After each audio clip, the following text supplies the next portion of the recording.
Глава 17. Сань Лан взглянул на принца, улыбнулся и ответил. «Я ненадолго отлучусь». Легко обронив эту фразу, юноша немедля развернулся и ушел. Здравый смысл подсказывал Селиню, что стоило бы догнать его и расспросить, но в то же время принца посетило странное чувство, ведь юноша сказал, что отлучиться ненадолго, а значит, слишком много времени ждать его не придется, и он наверняка вернется снова. Поэтому Сэлянь в одиночестве вошел в монастырь.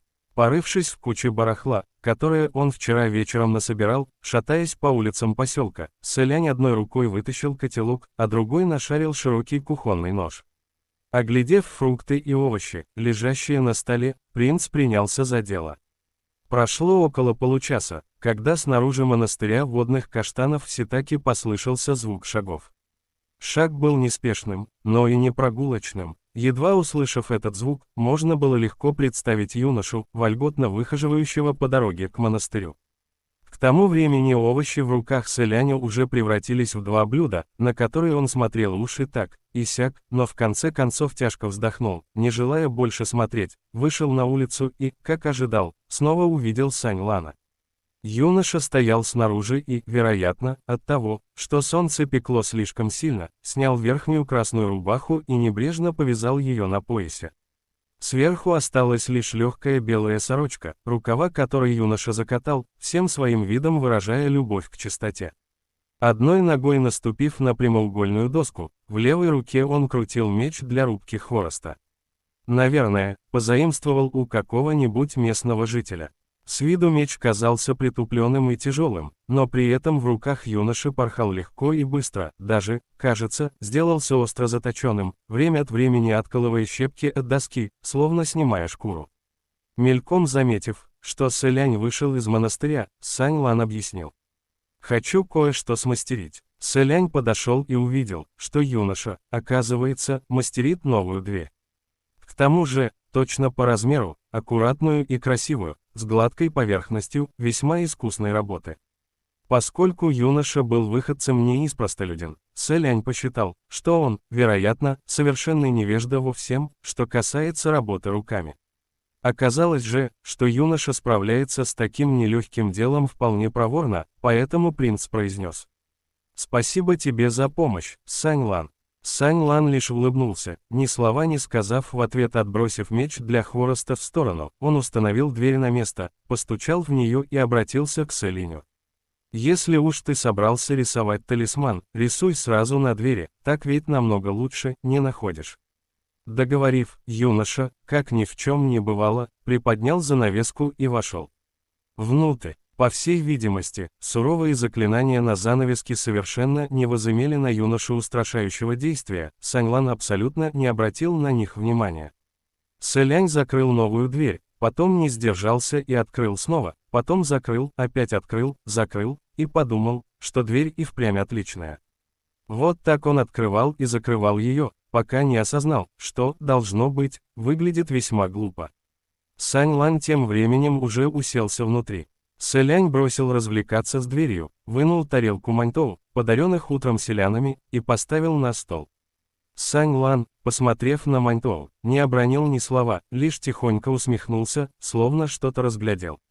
Сэлянь же, сохраняя невозмутимость, налил 2 чашки воды и уже собирался сам сесть к столу, как вдруг заметил на предплечье Сань Лана под закатанным рукавом рубашки вытатуированную иероглифическую надпись, весьма странную на вид.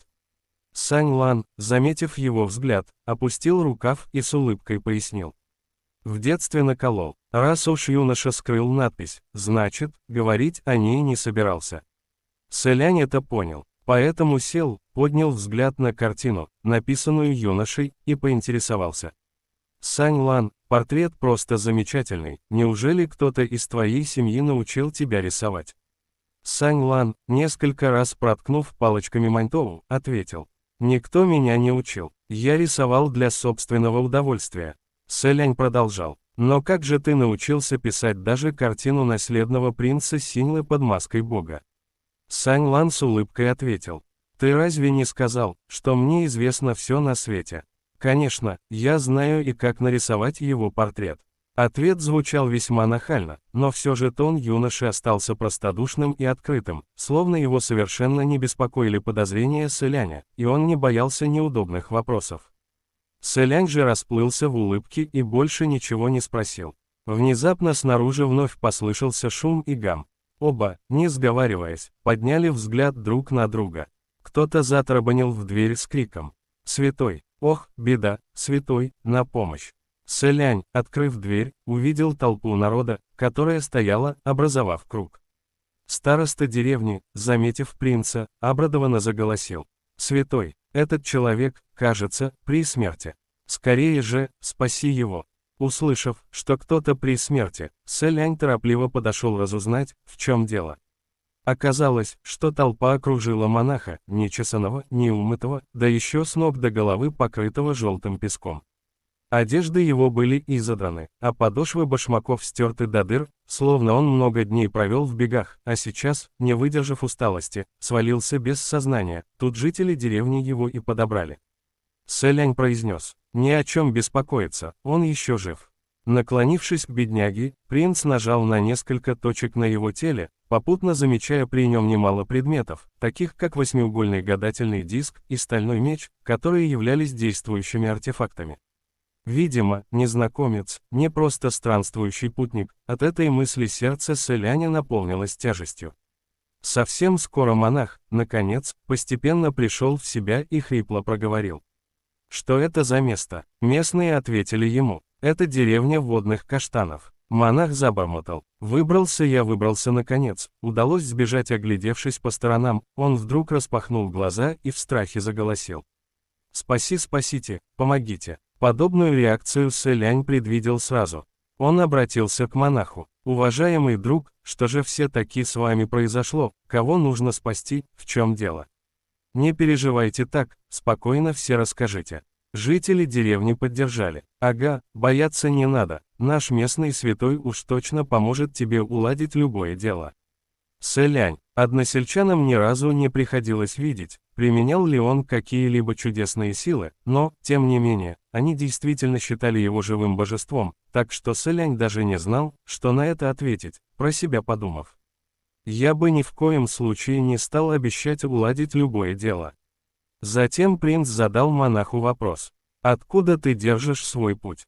Монах проговорил: «Я пришел из крепости Баньюэ». Люди вокруг, услышав его ответ, стали непонимающе переглядываться.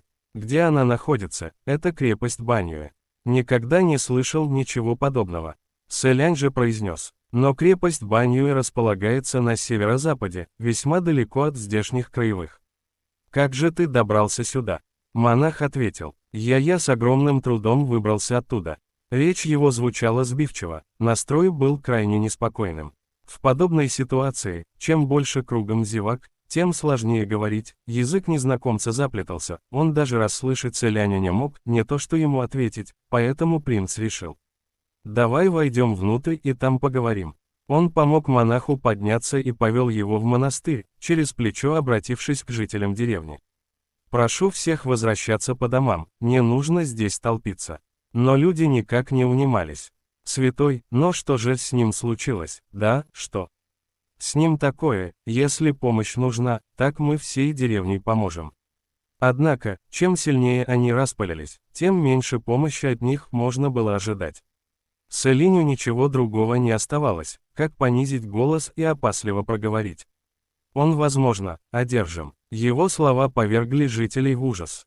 Еще одержимого в их деревне не хватало.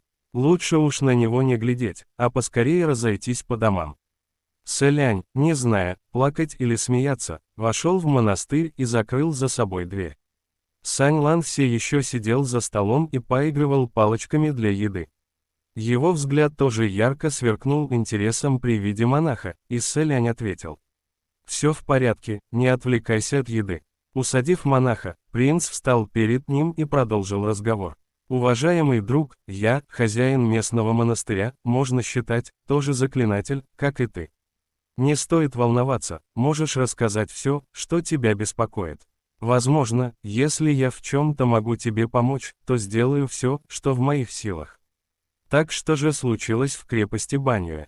Монах несколько раз тяжело вздохнул, словно, оказавшись в месте, где людей поменьше, да еще услышав слова утешения, наконец, смог успокоиться. Он спросил принца: «Ты разве никогда не слышал о ней?» Сэлянь ответил: «Почему же, слышал. Крепость Баньюэ построена посреди оазиса в пустыне. Ночью виды там исключительно прекрасные, из-за одного такого ночного пейзажа это место и получило свое название». Монах запричитал: «Оазис, прекрасные пейзажи, да ведь это все дела 200-летней давности, а теперь для крепости сойдет название Баньмин, отнимающее половину жизней». Сэлянь на миг застыл в растерянности. В каком смысле? Лицо монаха сделалось бледным, бледным до ужаса. Он заговорил: «Все потому, что кто бы ни проводил через нее свои караваны, половина путников исчезает без следа, это ли не истинная крепость, отнимающая половину жизней?» Об этом Сэлянь и впрямь не слышал. Поэтому спросил: «Кто это сказал?» Монах завопил: «Да никто этого не говорил, я видел своими глазами». Приподнявшись, он добавил: «Один торговый караван намеревался пройти через крепость, однако, помятуя о недоброй славе того места, купцы попросили всех учеников нашего монастыря-заклинателей сопроводить их в качестве охраны. В итоге в голосе его послышались горечь и негодование, в итоге из того похода вернулся лишь я один». Сэлянь поднял руку, давая знак монаху, чтобы тот сел обратно и не волновался, и спросил: «Сколько человек участвовало в походе?» Монах ответствовал: «Весь наш монастырь, да еще торговцы, примерно. Более 60 человек. Более 60 человек. Демоническая генеральша Сюань Цзэ за 100 лет похищения невест, согласно окончательным подсчетам дворца Линвэнь, погубила не более 200. Ну а если верить словам этого человека, подобные пропажи караванов продолжаются уже больше 100 лет, и в том случае, если каждый раз исчезает такое количество народа, то, складывая все вместе, невозможно не задуматься». Сэлянь продолжал: «С какой поры крепость Баньюэ превратилась в отнимающую половину жизней?» Монах ответил: «Где-то 150 лет назад, с тех пор, как то место превратилось во владение чародея». Сэлянь еще хотел бы расспросить его подробнее о том, с какой напастью он и остальные путники столкнулись в том походе, и о каком чародее говорит незнакомец, вот только с самого начала разговора в его душу закралось смутное ощущение, что здесь что-то не так. И сейчас принц уже не мог скрывать охватившее его странное чувство, поэтому придержал язык и слегка нахмурился. Неожиданно раздался голос Саньлана. Он спросил: «Так ты всю дорогу бежал сюда из крепости Баньюэ?» Монах воскликнул: «Да, чудом в живых остался». Саньлан на это лишь хмыкнул и больше ничего не спросил. Однако хватило и одного его вопроса, чтобы Сэлянь понял, что здесь не так. Он развернулся к монаху и мягко спросил: «Раз ты бежал всю дорогу, тебя наверняка мучает жажда». Монах застыл, а Сэлянь уже поставил перед ним чашку с водой и произнес: «У нас есть вода, уважаемый друг, прошу, выпей немного». Монах взглянул на чашку, и в его взгляде на короткий миг мелькнуло сомнение. Сэлянь же встал рядом, спрятав руки в рукава, в молчаливом ожидании. Раз уж монах пришел пешком с северо-запада, да к тому же торопился спастись от смерти, наверняка его мучила жажда и ужасный голод, а судя по его виду, навряд ли в дороге он находил свободную минуту, чтобы поесть и утолить жажду. И все же, едва он очнулся, как сразу же заговорил с ними, и говорил довольно долго, ни разу не обмолвившись просьбой о еде или питье. Когда монах оказался в монастыре, прямо перед ломящимся от разнообразных яств столом, в его взгляде не мелькнуло и намека на жажду или голод, он даже не взглянул в сторону кушаний. Поведение действительно странное для живого человека,